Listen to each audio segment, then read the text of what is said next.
guidelines.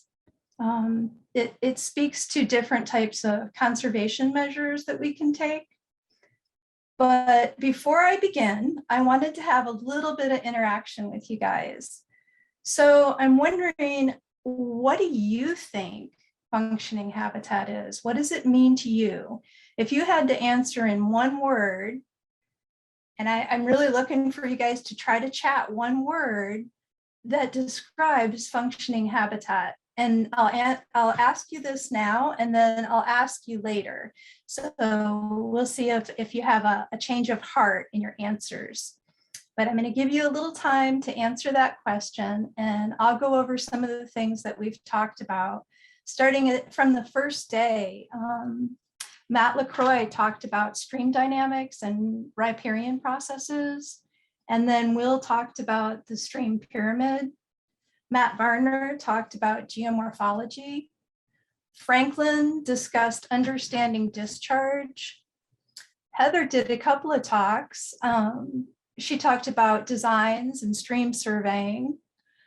Bill Rice, he discussed the unique design features.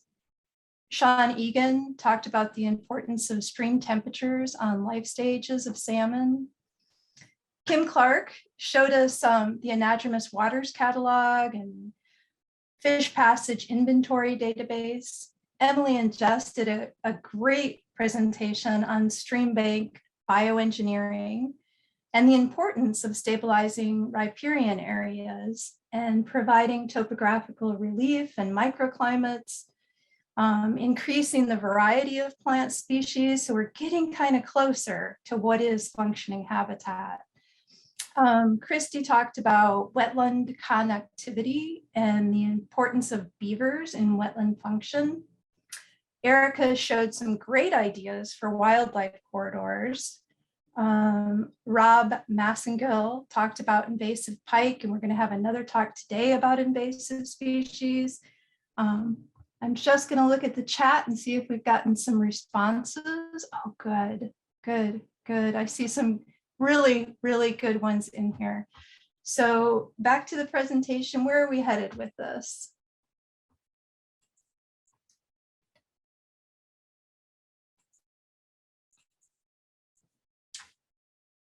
I'm going to get back to our question later in the presentation. For now, some of the things to consider when you're reconstructing the functioning habitat after the culvert's installed. These are things that you want to plan for before you begin. So you want to avoid spreading non-native invasive species.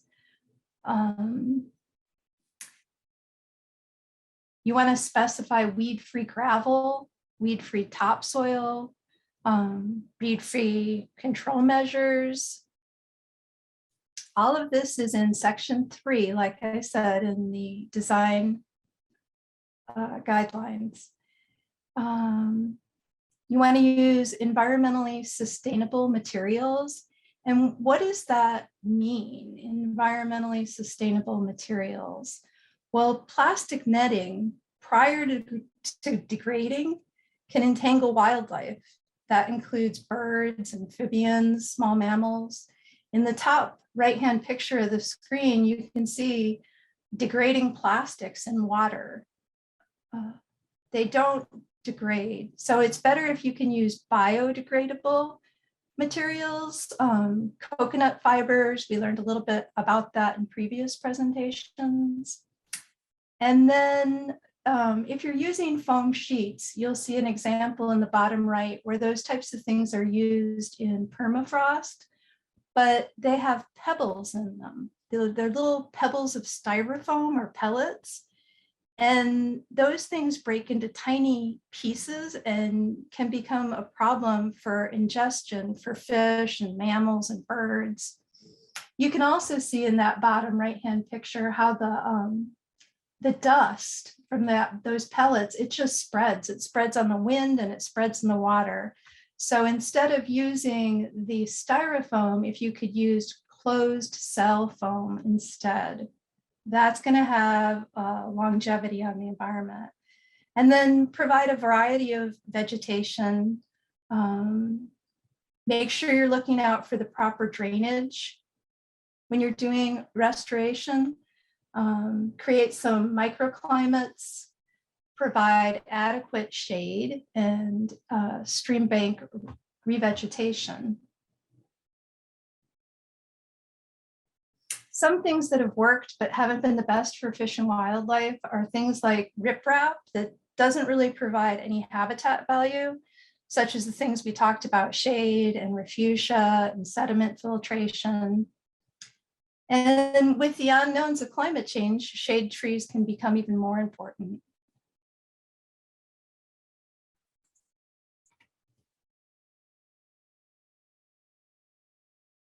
So you also want to be looking out for nesting birds. We talked a little bit about this before. You want to think about how you can plan your project ahead or after nesting bird season. You can see the picture on the left-hand side. That's actually a ground nesting bird that's just really cryptic. It's hard to see, so you're not going to be able to spot all the nests on site. You also want to look out for eagles. You can look up and check for eagles' nests. We talked about that yesterday. There could be golden eagles as well up north. So we talked about distances for bald eagles, checking around the location, 660 feet for construction. And then if you're going to do any blasting, you're going to look a half mile out to make sure that you're not disturbing nests. And if you are, if it happens to be nesting season while you're there and you can't work around that, then you would just call one of our offices at the Fish and Wildlife Service to see if you need a permit. There's also a website here at the bottom left-hand corner of the screen where you can screen your own project to see if you need a permit. So what is functioning habitat? Well, it's more than just water and fish. It's much, much more. It's the plants, it's the clean water, it's birds, it's the eagles feeding on the fish, it's the nesting, it's even the microclimates. It's the larger species and larger mammals like moose. But if I had to say in one word what functioning habitat is I'd say it's really our future. So this is why we do what we do. And we want to make sure that we're doing it well. One thing that you can really help do when you're out in the field is to plan the work and work the plan. Make sure people on site know what's going on. Make sure the people reading the plans know what's going on, and make sure that the guy on the heavy equipment knows what's going on. And in order to do that, you may have to think about these things up front, think about the budget you might need to get all these things into your contract, and then put those things into the contracts and the drawings. You want to make sure that not only you understand it, but they understand it as well. And I'd like to start our morning off that way, and happy Friday.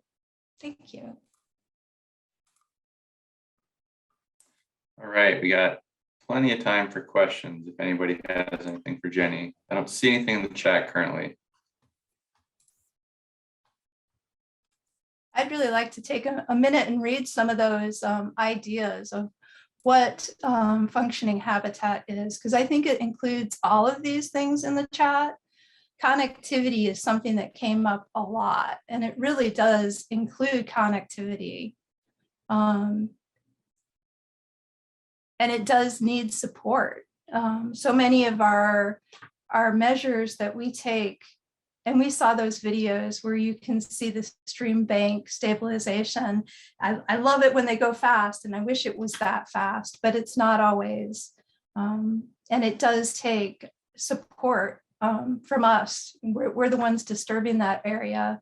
And if we can leave it in the best way possible, I think that's going to provide for the end goal, which is functioning habitat.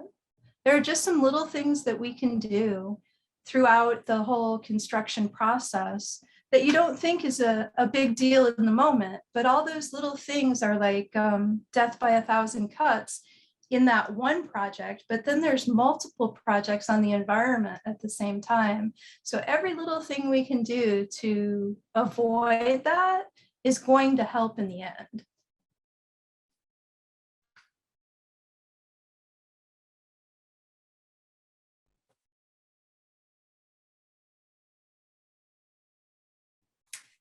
I particularly like the idea by Robin. I guess I agree with her that functioning habitat is self-sustaining.